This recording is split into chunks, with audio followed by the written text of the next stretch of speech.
Hot on the heels of the global success of Marvel Rivals, and with other popular live service games like Naraka Blade Point and Once Human under its belt, NetEase has turned its attention to the hero shooter genre with FragPunk. New internal development team Bad Guitar Studio is made up of young, hardcore FPS fans, and after joining them for a 1-hour play session, where we tried a new character and map revealed exclusively in this preview, the team's eye for detail is clear to see. Clear eyes, full hearts, can't fail.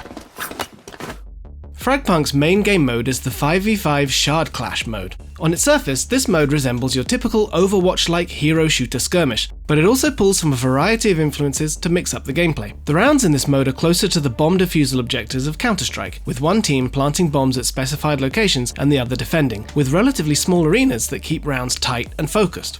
Wow!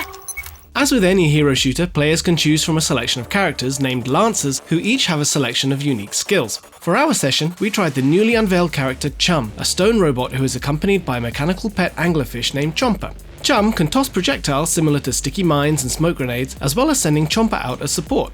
Chomper can track and bite enemies for multiple low-damage attacks, essentially like a walking turret, or can be modified with pet treats that make it explode on contact or trail a thick smokescreen in its wake, adding several strategic layers that felt fun to mix up. And being made of stone, Chum is also a strong defense character, making him a great all-round option for newcomers. I hope Mr. Gunn likes the taste of these. Many other Lancer abilities are not only offensive, but defensive or tactical. Walls for cover, traps, speed boosts, skills that highlight enemies on the map, and so on. We tried several Lancers and found a varied effect on gameplay. Using Nitro with her directly controllable 4-legged drone and gun turrets, we were able to rack up multiple assists, while Axon was another favourite thanks to his more aggressive selection of skills, including projectile bombs and a cool guitar gun.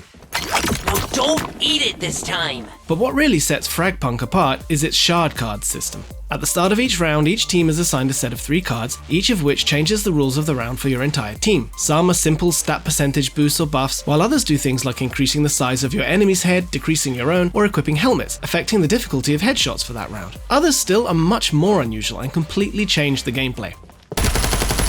For example, one shard card gave our team a kind of proximity detector, so that we got an aural and visual signal whenever an enemy was nearby, while another slowly regenerated our health gauge, both of which gave us a welcome advantage. Others have active effects. Press the Z key to swap health bars with an enemy, or swap gear with them, or to jump into a parallel world where you can essentially run unseen to a new location and then pop back into the fight to ambush your foes. It's a lot to take in.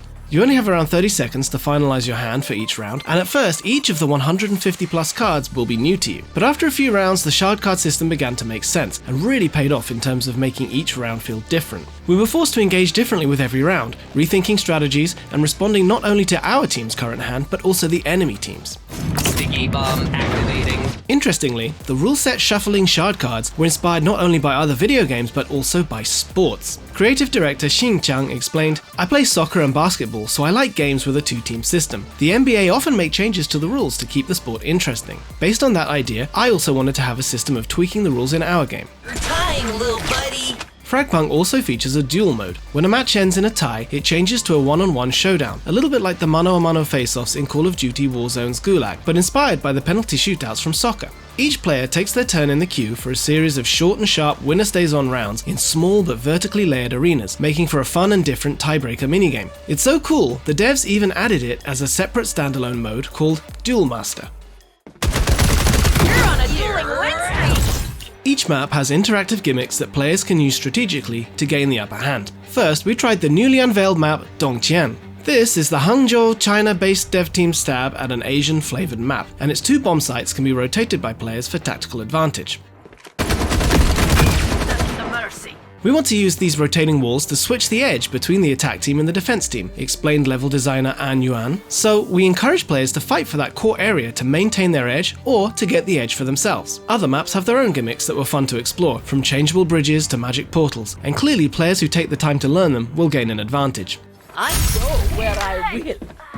Built into a mountain and dotted with ancient wooden temple buildings, mystical statues, and wizened trees with gracefully warped trunks, Dongtian's Eastern aesthetic brings a smart visual twist to FragPunk's colourful world. Art director Yiming Li told us, "We wanted to blend ancient buildings that look like they could come from China with near-future science and technology elements. We want each map's distinctive cultural features to fit into the game's overall sci-fi feeling. It's like in Star Wars, each of the civilizations are very different, but when they're viewed as a whole, they also exist under a harmonious sci-fi setting." You won. The character is about to explode. And that brings us to FragPunk's visuals. This is a really gorgeous game. The punk-influenced and sci-fi tinged fluorescent aesthetic is rich and appealing, and its kill animations are punctuated by dazzling bursts of colour. Its maps are extremely readable, and player characters pop, making it easy to follow the action. Even its menus are pretty to look at, with the flashy presentation you'd expect from a Persona game or Street Fighter 6, with bold layouts accented by graffiti scribbles. It really stands out in the hero shooter space. In addition to the Shard Clash and duel modes that we tried, FragPunk will feature a mix of modes at or after launch that are targeted at both hardcore and casual players. The development team is apparently largely made up of pro-level players, but it's clear they have also taken steps to make the game accessible to newbies and even streamers and their viewers. We left our session feeling excited to jump into the full game. FragPunk launches on PC, PlayStation 5 and Xbox Series X and S on March 6. For everything else, keep it right here on IGN.